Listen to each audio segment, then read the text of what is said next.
नमस्कार, जय हिंद दोस्तों। आपका अपने YouTube चैनल मिशन बीपीएससी में बहुत बहुत स्वागत है। दोस्तों, जैसा कि आप लोगों को पता होगा, बिहार एसआई के लिए 18 और 21 तारीख को डेट आ गई है एग्जाम डेट की, जिसमें टोटल नंबर ऑफ पोस्ट जो है वो 1799 है। उसी के तहत केजीएस के द्वारा जो बिहार एसआई का टेस्ट लिया जा रहा है, उसी का आज के सेशन में टेस्ट नंबर 6 का डिस्कशन करने वाले हैं। इससे पहले 5 टेस्ट का डिस्कशन हो चुका है, साथ ही साथ उसका पीडीएफ भी प्रोवाइड करवा दिया गया है आप लोग को। अगर उसका पीडीएफ चाहिए तो आप हमारे टेलीग्राम लिंक से जुड़ सकते हैं। टेलीग्राम का लिंक जो है वो इस वीडियो के डिस्क्रिप्शन में है, वहाँ से जाके आप टेलीग्राम ज्वाइन कर ले, आपको पीडीएफ प्रोवाइड करवा दिया जाएगा। तो चलिए आज का सेशन स्टार्ट करते हैं। बिहार एसआई केजीएस के द्वारा टेस्ट नंबर 6 आते हैं क्वेश्चन नंबर 1 पे। निम्नलिखित में से कौन सा प्रावधान भारतीय संविधान के तहत लागू नहीं होता है? कौन सा प्रावधान जो है वो भारतीय संविधान के तहत लागू नहीं होता है? संसद द्वारा कानून बनाकर नागरिकता समाप्त की जा सकती है। सर्वोच्च न्यायालय के निर्णय विधायिका द्वारा बदले जा सकते हैं। संविधान संशोधन के लिए लोकसभा और राज्यसभा दोनों में 2/3 बहुमत आवश्यक होता है। और चौथा जो है वो राष्ट्रपति संसद के दोनों सदनों को भंग कर सकता है। तो ये जो ऑप्शन नंबर डी जो है वो भारतीय संविधान के तहत लागू नहीं होता है। राष्ट्रपति जो है वो केवल लोकसभा को भंग कर सकता है, न कि राज्यसभा को। राज्यसभा जो है वो एक अस्थाई सदन है और इसका विघटन नहीं होता है। अन्य जो भी प्रावधान है वो संविधान के तहत सही है। अब चलते हैं क्वेश्चन नंबर 2 पे। भारत के संविधान संशोधन प्रक्रिया के बारे में निम्नलिखित कथनों पर विचार करना है। पहला, कुछ संशोधनों के लिए राज्यों की विधानसभाओं में कम से कम आधे की सहमति आवश्यक होती है और संविधान संशोधन विधेयक को राष्ट्रपति की सहमति आवश्यक नहीं है। तीसरा जो है वो अनुच्छेद 368 के तहत संशोधन केवल संसद द्वारा शुरू किया जा सकता है। उपरोक्त में से कौन सा कथन जो है वो सही है? तो ऑप्शन नंबर बी, पहला और तीसरा जो है वो कथन सही है। संविधान संशोधन विधेयक को राष्ट्रपति की सहमति आवश्यक होती है, लेकिन राष्ट्रपति इसे वीटो नहीं कर सकता है। अब चलते हैं क्वेश्चन नंबर 3 पे। निम्नलिखित संवैधानिक प्रावधानों को उनके संबंधित अनुच्छेदों से मिलाना है। केंद्र राज्य संबंध में प्रशासनिक निर्देश जो है वो अनुच्छेद 256। राज्यों के जल विवाद जो है वो अनुच्छेद 265। और संसद द्वारा राज्य सूची पर कानून बनाने की शक्ति जो है वो अनुच्छेद 249। तो इसमें से इसका राइट आंसर है ऑप्शन नंबर ए जो है इसका राइट आंसर है। अब चलते हैं क्वेश्चन नंबर 4 पे। भारत में लोकसभा की अधिकतम संख्या जो है वो सदस्य संख्या कितनी हो सकती है? 545, 550, 552 या 560? तो भारत में लोकसभा की अधिकतम संख्या जो है वो 552 हो सकती है। ऑप्शन नंबर सी जो है इसका राइट आंसर है। लोकसभा की अधिकतम संख्या जो है वो 552 है, जिसमें 503 सदस्य जो है वो राज्यों का प्रतिनिधित्व करते हैं और 20 सदस्य जो है वो केंद्र शासित प्रदेशों का प्रतिनिधित्व करते हैं और 2 सदस्य जो है वो राष्ट्रपति द्वारा एंग्लो इंडियन समुदाय से मनोनीत किए जाते हैं। अब चलते हैं क्वेश्चन नंबर 5 पे। निम्नलिखित में से कौन सा निकाय संविधान के तहत स्वायत्त निकाय नहीं है? कौन सा निकाय जो है वो स्वायत्त निकाय नहीं है? तो ऑप्शन नंबर सी जो है वो नीति आयोग। नीति आयोग जो है वो एक कार्यकारी निकाय है जिसकी स्थापना कार्यपालिका के आदेश द्वारा की गई थी। यह संविधान के तहत एक स्वायत्त निकाय नहीं है। अब चलते हैं क्वेश्चन नंबर 6 पे। भारत के निर्वाचन आयोग के बारे में निम्नलिखित कथनों पर विचार करना। पहला, निर्वाचन आयोग के सभी आयुक्तों का कार्यकाल से 6 वर्ष या 65 वर्ष की आयु तक होता है। मुख्य निर्वाचन आयुक्त को सर्वोच्च न्यायालय के न्यायाधीश की तरह हटाया जा सकता है। निर्वाचन आयोग को पंचायत चुनाव का पर्यवेक्षण करने का अधिकार है। उपरोक्त में से कौन सा कथन जो है वो सही है? तो ऑप्शन नंबर सी, केवल दूसरा कथन जो है वो सही है। निर्वाचन आयोग निर्वाचन आयुक्तों का कार्यकाल जो है वो 6 वर्ष या 65 वर्ष की आयु जो भी पहले हो तक होता है, लेकिन यह नियुक्ति के समय निर्धारित होता है।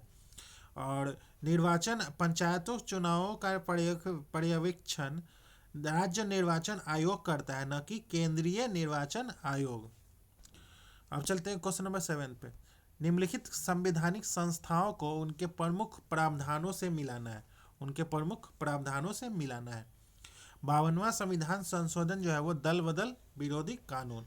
और 73वां संविधान संशोधन जो है वो पंचायती राज को संवैधानिक दर्जा। 51वां संविधान संशोधन जो है वो मंत्रिमंडल का आकार सीमित करना है। तो इसका राइट आंसर है ऑप्शन नंबर ए जो है इसका राइट आंसर है। अब चलते हैं क्वेश्चन नंबर 8 पे। किस अनुच्छेद के तहत संसद को राष्ट्रीय आपातकाल के दौरान मौलिक अधिकारों को निलंबित करने की शक्ति है? कौन से अनुच्छेद के तहत है? तो अनुच्छेद 358। अनुच्छेद 358 राष्ट्रीय आपातकाल के दौरान अनुच्छेद 19 के मौलिक अधिकारों को स्वतः निलंबित करता है। अनुच्छेद 359 जो है वो राष्ट्रपति को अन्य मौलिक अधिकारों को निलंबित करने का अधिकार देता है। अनुच्छेद 352 जो है वो राष्ट्रीय आपातकाल की घोषणा है। अनुच्छेद 356 जो है वो। अब चलते हैं क्वेश्चन नंबर 9 पे।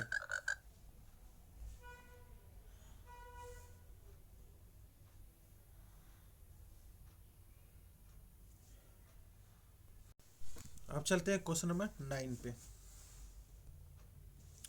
निम्नलिखित में से कौन सा मौलिक अधिकार केवल भारतीय नागरिकों के लिए उपलब्ध है? कौन सा मौलिक अधिकार? तो अभिव्यक्ति की स्वतंत्रता का अधिकार जो है वो केवल नागरिकों के लिए, भारतीय नागरिकों के लिए उपलब्ध है। अब चलते हैं क्वेश्चन नंबर 10 पे। भारत में राज्यपाल के बारे में निम्नलिखित कथनों पर विचार करें। भारत के राज्यपाल के बारे में निम्नलिखित कथनों पर विचार करें। राज्यपाल को मंत्री परिषद की सलाह मानने की बाध्यता नहीं है। राज्यपाल जो है वो विधेयक को राष्ट्रपति के विचार के लिए आरक्षित कर सकता है। राज्यपाल को हटाने के लिए संसद में प्रस्ताव पारित करना आवश्यक है। उपरोक्त में से कौन सा कथन जो है वो सही है? तो इसका राइट आंसर है ऑप्शन नंबर ए जो है वो पहला और दूसरा जो है वो सही है। तीसरा जो है वो राष्ट्रपति जो है वो राज्यपाल को राष्ट्रपति द्वारा बिना संसदीय प्रस्ताव से हटाया जा सकता है। अब चलते हैं नेक्स्ट क्वेश्चन पे, क्वेश्चन नंबर 11। राजकोषीय नीति का प्रतिपादन किसने किया था? राष्ट्रकोषीय नीति का प्रतिपादन जो है वो किसने किया था? तो ऑप्शन नंबर डी जो है वो जॉन मेनार्ड किन्स ने किया था। अब चलते हैं क्वेश्चन नंबर 12 पे। भारत में किस वर्ष रेल बजट को आम बजट में मिला दिया गया था? कौन सा वर्ष था? तो ऑप्शन नंबर बी जो है वो 2017 था। भारत में रेल बजट को आम बजट से अलग पेश करने की 92 साल पुरानी प्रथा को 2017 में समाप्त कर दिया गया था। अब चलते हैं क्वेश्चन नंबर 13 पे। हांगकांग स्टॉक एक्सचेंज में सूचीबद्ध ऐसी कंपनी जो मुख्य भूमि से चीन से बाहर पंजीकृत हो लेकिन चीनी सरकार या चीनी व्यक्तियों द्वारा नियंत्रित हो, उसे क्या कहते हैं? तो उसे जो है वो रेड चिप कंपनी कहते हैं। ऑप्शन नंबर बी जो है वो रेड चिप कंपनी। अब चलते हैं क्वेश्चन नंबर 14 पे। यदि किसी बंद अर्थव्यवस्था में आयात और निर्यात जो है वो नहीं होता है तो कुल मांग किसके बराबर होता है? तो कुल मांग जो है वो उपभोग प्लस निवेश के बराबर होता है। ऑप्शन नंबर ए जो है इसका राइट आंसर है। अब चलते हैं क्वेश्चन नंबर 15 पे। ऐसे व्यक्ति को क्या कहा जाता है जो अस्थायी रोजगार में नहीं है और पूर्ण बेरोजगारी के बजाय अपर्याप्त कार्य के कारण आंशिक रूप से बेरोजगार है? तो उसे कौन से बेरोजगार कहते हैं? तो प्रच्छन्न। ऑप्शन नंबर डी जो है वो प्रच्छन्न बेरोजगारी कहते हैं। मौसमी बेरोजगारी जो होता है वो व्यक्ति जो को केवल कुछ विशेष मौसमों में ही कार्य मिलता है, जैसे कृषि या पर्यटन क्षेत्र। और संरचनात्मक बेरोजगारी जो होती है वो जब अर्थव्यवस्था की संरचना या उद्योग की मांग में परिवर्तन के कारण कौशल असंगति उत्पन्न हो जाती है। और तकनीकी बेरोजगारी जो होती है वो जब नई मशीनों या तकनीकों के प्रयोग से श्रमिकों की आवश्यकता घट जाती है। अब चलते हैं क्वेश्चन नंबर 16 पे। निम्न में से कौन प्रकाश के व्यक्तिकरण के उदाहरण है? कौन प्रकाश के व्यक्तिकरण के उदाहरण है?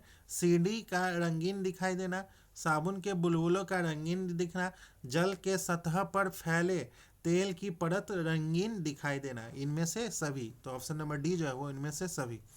अब चलते हैं क्वेश्चन नंबर 17 पे। मिलान से गलत छांटना है। कौन सा गलत है? मिलान से गलत छांटना है। तेल के एक बैरल 159 लीटर, एक हॉर्स पावर वो बराबर होता है 746 वाट। एक डाइन जो होता है 10⁻⁻5 kg मीटर पर सेकेंड होता है।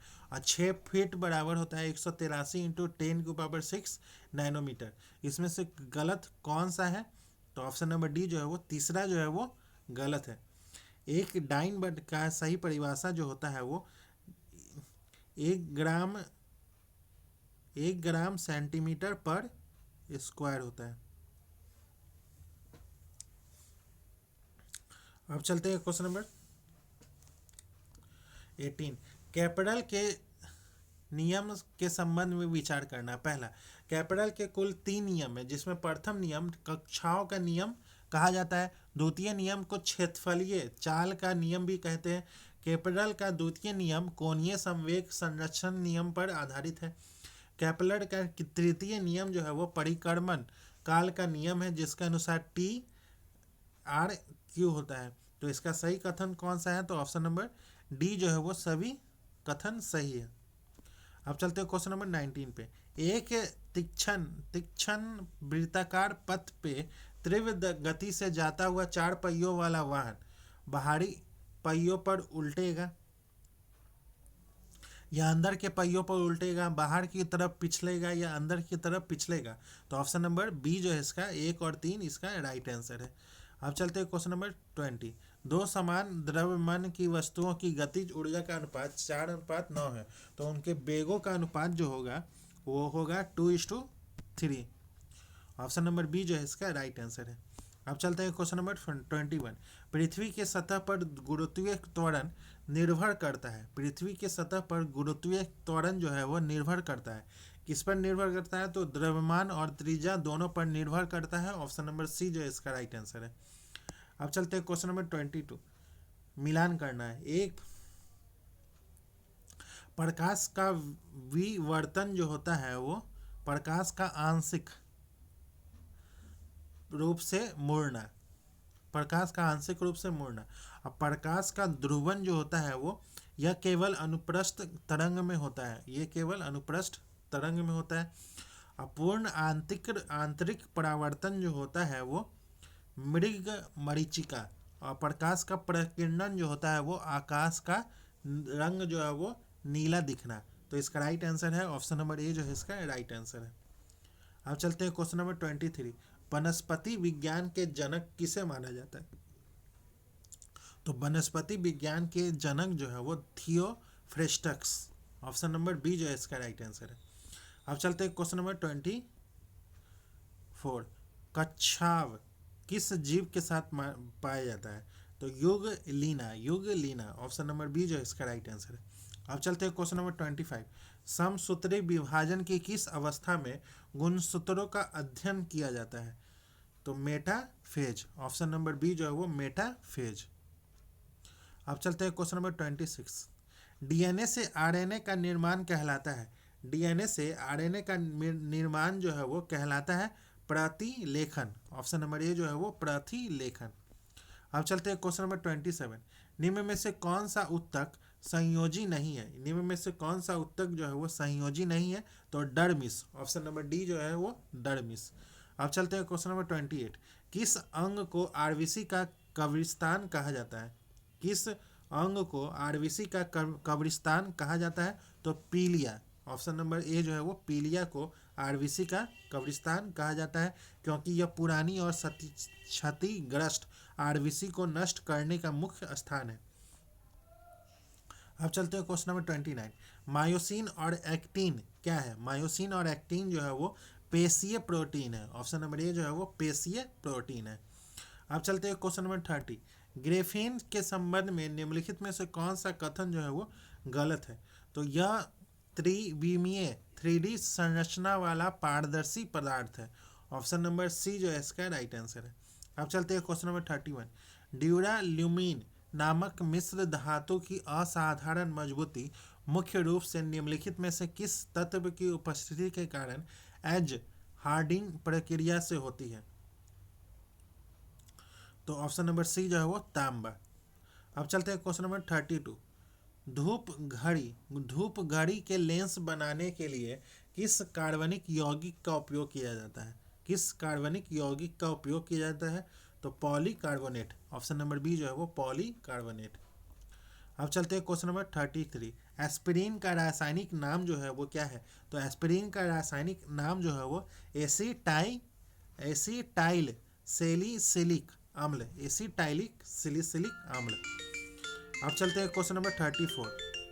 अब चलते हैं क्वेश्चन नंबर 34। चांदी के चम्मच से अंडा खाने की मनाही की मान्यता को संभावित वैज्ञानिक कारण जो है वो क्या है? तो अंडे में उपस्थित सल्फर चांदी के साथ क्रिया करके काले रंग का सिल्वर सल्फाइड यौगिक बनाता है। ऑप्शन नंबर सी जो है इसका राइट आंसर है। अब चलते हैं क्वेश्चन नंबर 35। हाइड्रोजन गैस को भौतिक रूप में संग्रहित करने के लिए निम्नलिखित में से कौन सी विधि का उपयोग किया जाता है? कौन सी विधि का उपयोग किया जाता है? तो उच्च दाब पर गैसीय रूप में। ऑप्शन नंबर सी जो है वो उच्च दाब पर गैसीय रूप में। अब चलते हैं क्वेश्चन नंबर 36। मई 2025 में भारत ने अपनी अगली जनगणना में किस नए डेटा को शामिल करने की घोषणा की थी?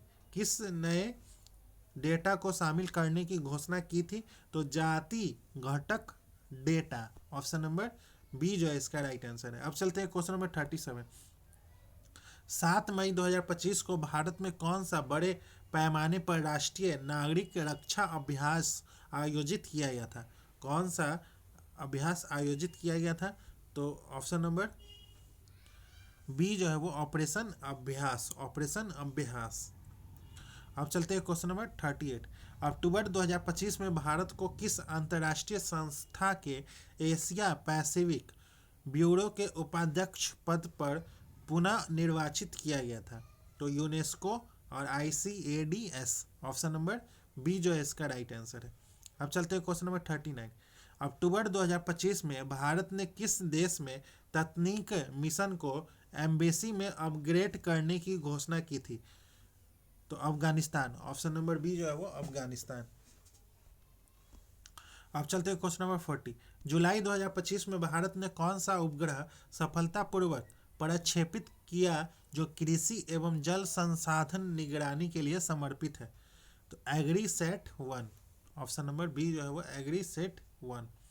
अब चलते हैं क्वेश्चन नंबर 41। इस अगस्त 2025 में भारत ने किस देश के साथ इंडो पैसिफिक साइबर सुरक्षा साझेदारी समझौता किया? किस देश के साथ किया था? तो ऑप्शन नंबर ए जो है वो जापान के साथ। अब चलते हैं क्वेश्चन नंबर 42। सितंबर 2025 में कौन सा राज्य देश का पहला ग्रीन हाइड्रोजन इंडस्ट्रियल कॉरिडोर स्थापित करने वाला राज्य बना है? तो कौन सा है? तो ऑप्शन नंबर सी जो है वो राजस्थान। अब चलते हैं क्वेश्चन नंबर 43। मई 2025 में आयोजित स्टार्टअप महाकुंभ 2025 का मुख्य विषय जो था वो कौन था? तो भारत @100 नवाचार से राष्ट्र निर्माण। ऑप्शन नंबर ए जो है इसका राइट आंसर है। अब चलते हैं क्वेश्चन नंबर 44। अगस्त 2025 में भारत की पहली क्वांटम कंप्यूटिंग क्लाउड सेवा किस संस्थान ने शुरू की है?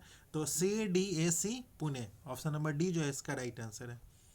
अब चलते हैं क्वेश्चन नंबर 45। सितंबर 2025 में भारत की किस खिलाड़ी ने पेरिस पैरा ओलंपिक 2025 में स्वर्ण पदक जीता है? तो एकता भव्यान क्लब थ्रो में। अब चलते हैं क्वेश्चन नंबर 46। अगस्त 2025 में किस भारतीय शहर को UN global green city award 2025 से सम्मानित किया गया था? कौन सा शहर था? तो ऑप्शन नंबर बी जो है वो इंदौर था। अब चलते हैं क्वेश्चन नंबर 47। अक्टूबर 2025 में केंद्र सरकार ने किस नई नीति को स्वीकृति दी है जो ग्रामीण युवाओं को रक्षा उद्योग से जोड़ने हेतु है? तो मिशन वीर युवा, ऑप्शन नंबर सी जो है मिशन वीर युवा। अब चलते हैं क्वेश्चन नंबर 48। जुलाई 2025 में किस भारतीय वैज्ञानिक को यूनेस्को साइंस लॉयड 2025 सम्मान मिला है? किस को मिला है? तो डॉक्टर सीमा सिन्हा, ऑप्शन नंबर सी जो है वो डॉक्टर सीमा सिन्हा। अब चलते हैं क्वेश्चन नंबर 49।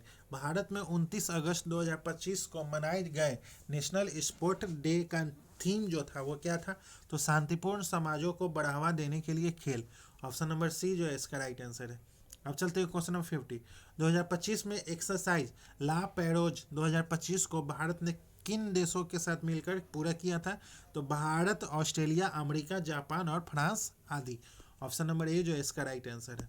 अब चलते हैं क्वेश्चन नंबर 51। 2025 में मिथिला क्षेत्र सीतामढ़ी में कौन सा धार्मिक पर्यटन परियोजना शुरू करने की घोषणा की गई है? तो Sita Janmabhoomi mega temple project, option number C जो है इसका राइट आंसर है। अब चलते हैं क्वेश्चन नंबर 52। 2025 में बिहार के कौन से क्षेत्र को जैविक पर्यटन जोन घोषित किया गया है? कौन से क्षेत्र को घोषित किया गया है? तो सीतामढ़ी, दरभंगा, मिथिला क्षेत्र, ऑप्शन नंबर सी जो है इसका राइट आंसर है। अब चलते हैं क्वेश्चन नंबर 53। 2025 में आयोजित बिहार दिवस का मुख्य थीम जो था वो कौन सा था? मुख्य थीम जो है वो कौन सा थीम है? तो सांस्कृतिक बिहार, गौरवशाली बिहार, ऑप्शन नंबर बी जो है इसका राइट आंसर है। अब चलते हैं क्वेश्चन नंबर 54। निम्नलिखित संवैधानिक प्रावधानों को उनके स्रोत से मिलाना है। उनके स्रोत से मिलाना है। अवशेष शक्ति जो है वो कनाडा, समवर्ती सूची ऑस्ट्रेलिया, संसदीय विशेषाधिकार जो है वो United kingdom, option number A जो है इसका राइट आंसर है। अब चलते हैं क्वेश्चन नंबर 55। किस संवैधानिक संशोधन ने राष्ट्रीय पिछड़ा वर्ग आयोग को संवैधानिक दर्जा दिया है? कौन सा संविधान संशोधन? तो ऑप्शन नंबर बी जो है वो 102वां संविधान संशोधन। अब चलते हैं क्वेश्चन नंबर 56। भारत में आपदा प्रबंधन अधिनियम कब लागू किया गया था? तो ऑप्शन नंबर सी जो है वो 2005 में। अब चलते हैं क्वेश्चन नंबर 57। राष्ट्रीय वन अनुसंधान संस्थान का मुख्यालय जो है वो कहाँ स्थित है? तो ऑप्शन नंबर सी जो है वो देहरादून में स्थित है। अब चलते हैं क्वेश्चन नंबर 58। भारत का सबसे बड़ा बायोस्फीयर रिजर्व जो है वो कौन सा है? तो ऑप्शन नंबर डी जो है वो कच्छ का रण।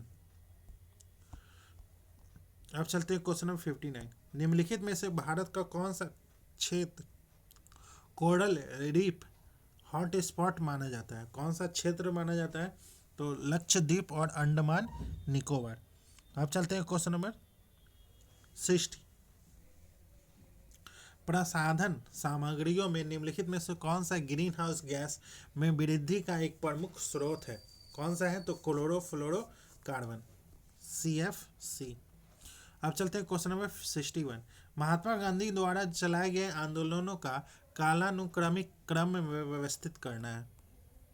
पहले जो है वो चंपारण सत्याग्रह जो है वो 1917, खेरा सत्याग्रह जो है वो 1918 मई जून, अहमदाबाद असहयोग आंदोलन जो है वो 1920, अहमदाबाद मिल आंदोलन जो है वो 1918 मार्च, ये मार्च 1918 है, और खेरा सत्याग्रह जो है वो मार्च से जून।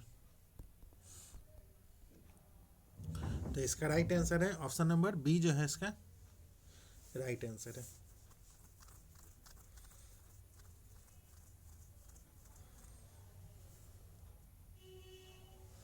अब चलते हैं क्वेश्चन नंबर 62। 17वीं शताब्दी में मुगल दरबार में आने वाला पहला अंग्रेज यात्री जो था वो कौन था? तो विलियम हॉकिंस था, ऑप्शन नंबर बी जो है इसका राइट आंसर है। अब चलते हैं क्वेश्चन नंबर 63। भक्ति आंदोलन के संदर्भ में निम्नलिखित कथनों पर विचार करना है। संकट देव ने असम में एक शरण धर्म की स्थापना की। वल्लभाचार्य ने शुद्धाद्वैत सिद्धांत का प्रचार किया। कबीर ने मूर्ति पूजा और जाति व्यवस्था की निंदा की। तो ऑप्शन नंबर डी जो है 1 2 3 तीनों सही है। अब चलते हैं क्वेश्चन नंबर 64। 1857 के विद्रोह के केंद्र और उनके नेतृत्वकर्ताओं से सम्मिलित करना है। लखनऊ जो है वो बेगम हजरत महल, फैजाबाद जो है वो मौलवी अहमदुल्ला, जगदीशपुर जो है वो कुंवर सिंह, और बरेली जो है वो खान बहादुर खान। ऑप्शन नंबर बी जो है इसका राइट आंसर है।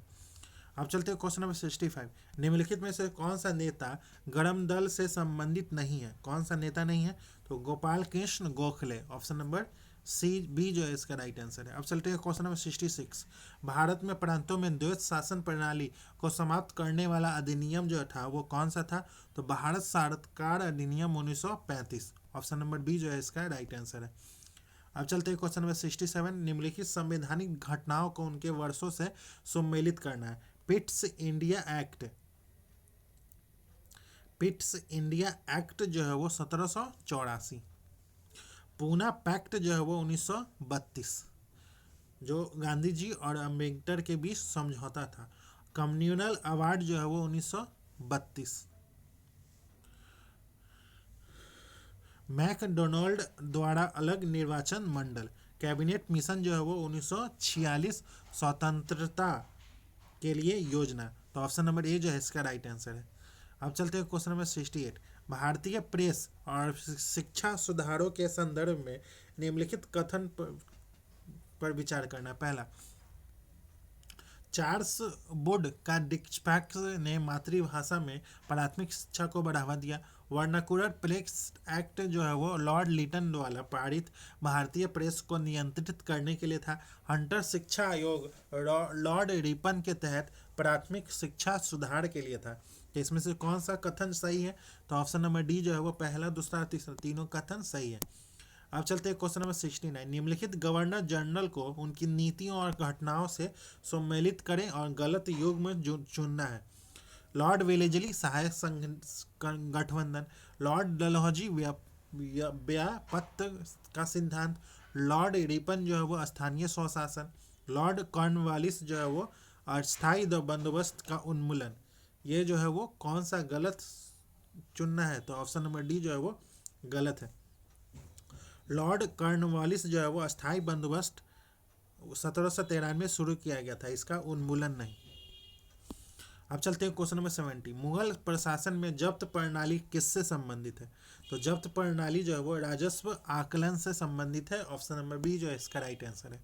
अब चलते हैं क्वेश्चन नंबर 71। प्रथम विश्व युद्ध की समाप्ति के पश्चात निम्नलिखित संधियों में कौन सा युग्म जो है वो सही रूप से सम्मिलित नहीं है? कौन सा युग्म जो है वो सही रूप से सम्मिलित नहीं है?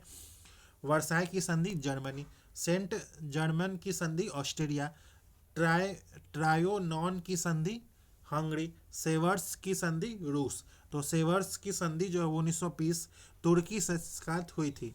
ऑप्शन नंबर डी जो है वो तुर्की के साथ हुई थी 1920 में। अब चलते हैं क्वेश्चन नंबर 72। सिंधु घाटी सभ्यता के संदर्भ में निम्नलिखित कथनों पर विचार करना है। पहला, लोथल और सुरकोटता दोनों बंदरगाह शहर थे जहां घोड़े के अवशेष प्राप्त हुए। सिंधु सभ्यता के लोग मातृ देवी की पूजा करते थे, लेकिन मंदिर का कोई स्पष्ट साक्ष्य नहीं मिला था। सबसे पूर्वी स्थल आलमगीरपुर और सबसे उत्तरी स्थल मांडा था। उपयुक्त में से कौन सा कथन सही है? तो ऑप्शन नंबर डी जो है वो दूसरा और तीसरा जो है वो सही है। लोथल एक बंदरगाह था, लेकिन घोड़े के अवशेष केवल सुरकोटता में मिले थे। अब चलते हैं क्वेश्चन नंबर 73। मराठा प्रशासन में राजस्व विभाग का प्रमुख जो था वो कौन था? तो अमात्य जो है वो अमात्य जो है वो राजस्व विभाग का प्रमुख होता था। अब चलते हैं क्वेश्चन नंबर 74। प्रबोधन काल और उससे संबंधित विचारकों के संदर्भ में निम्नलिखित कथनों पर विचार करना। पहला, जीन जैक्स रूसो ने सामाजिक अनुबंध का सिद्धांत किया, जिसमें संप्रभुता लोगों में निहित होती थी। जॉन लॉक को उदारवाद का जनक माना जाता है और उन्होंने जीवन, स्वतंत्रता और संपत्ति के प्राकृतिक अधिकारों की वकालत की थी। मॉन्टेक्यू ने अपनी कृति द स्पिरिट ऑफ लॉज में शक्तियों के पृथक्करण के सिद्धांत का समर्थन किया था। उपयुक्त में से कौन सा कथन सही है? तो ऑप्शन नंबर डी जो है वो पहला, दूसरा और तीसरा तीनों कथन सही है। अब चलते हैं क्वेश्चन नंबर 75। 75 का क्वेश्चन नंबर 75 का ऑप्शन नंबर डी जो है इसका राइट आंसर है। क्वेश्चन नंबर 76 का ऑप्शन नंबर ए जो है इसका राइट आंसर है। क्वेश्चन नंबर 77 का ऑप्शन नंबर बी जो है इसका राइट आंसर है। क्वेश्चन नंबर 78 का ऑप्शन नंबर सी जो है इसका राइट आंसर है।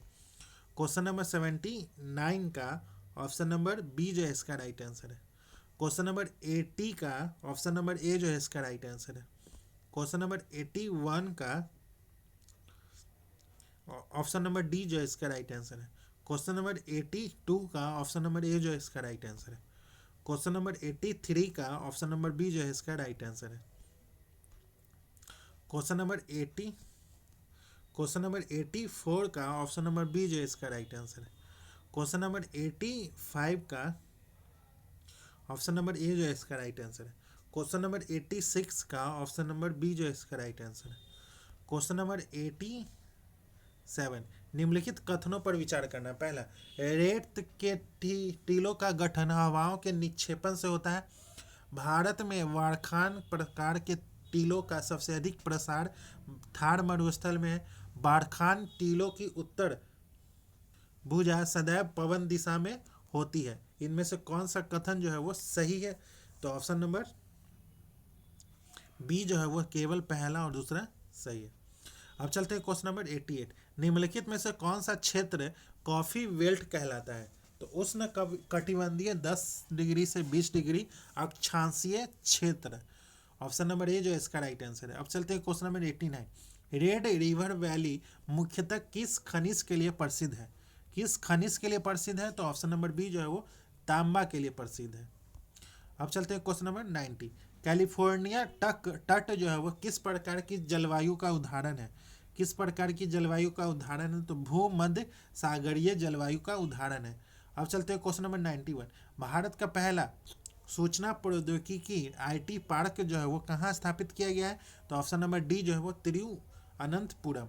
अब चलते हैं क्वेश्चन नंबर 92। निम्नलिखित में से कौन सा महासागरीय धारा संयोजन ठंडी प्लस गर्म धारा के संयोग से बनी समृद्ध मत्स्य क्षेत्र का उदाहरण है? कौन सा है?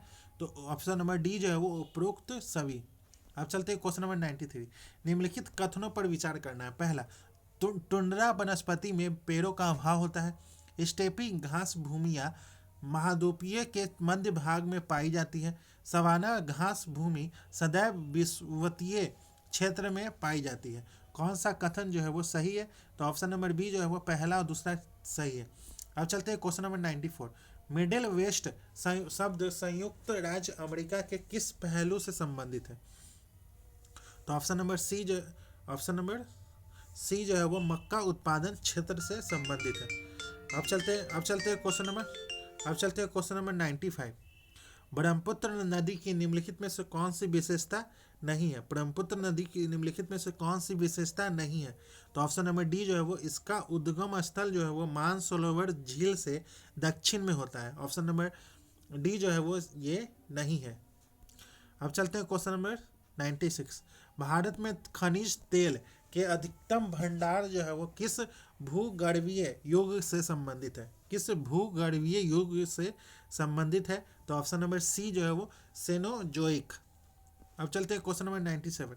भारत का कौन सा तटीय क्षेत्र चक्रवातों से सबसे अधिक प्रभावित होता है? कौन सा क्षेत्र होता है? तो ऑप्शन नंबर सी जो है वो कोरोमंडल तट। अब चलते हैं क्वेश्चन नंबर 94। भारत की सबसे बड़ी जल विद्युत परियोजना कौन सी है? भारत की सबसे बड़ी जल विद्युत परियोजना जो है वो टिहरी। ऑप्शन नंबर सी जो है टिहरी है। अब चलते हैं क्वेश्चन नंबर 99। निम्नलिखित में से कौन सी फसल मृदा अम्लीयता को अधिक सहन करती है? कौन सी फसल जो है वो अधिक सहन करती है? तो ऑप्शन नंबर बी जो है वो चाय।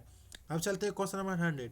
भारत के किस भाग में मानसून के आगमन और वापसी दोनों सबसे अंत में होते हैं? कौन से क्षेत्र में होते हैं? तो ऑप्शन नंबर बी जो है वो राजस्थान में। तो दोस्तों आज का सेशन यही समाप्त होता है, जिसमें हम लोगों ने बिहार दरोगा के लिए जो केजीएस के द्वारा टेस्ट लिया जा रहा है उसी का टेस्ट नंबर 6 का आज के सेशन में डिस्कशन किए हैं। अगर आपको इसका पीडीएफ चाहिए तो आप हमारे टेलीग्राम लिंक से जुड़ सकते हैं। टेलीग्राम का लिंक जो है वो इस वीडियो के डिस्क्रिप्शन में, वहाँ से जाके आप टेलीग्राम ज्वाइन कर लिए, आपको पीडीएफ प्रोवाइड करवा दिया जाएगा। मिलते हैं किसी और नेक्स्ट टेस्ट के साथ, तब तक के लिए धन्यवाद।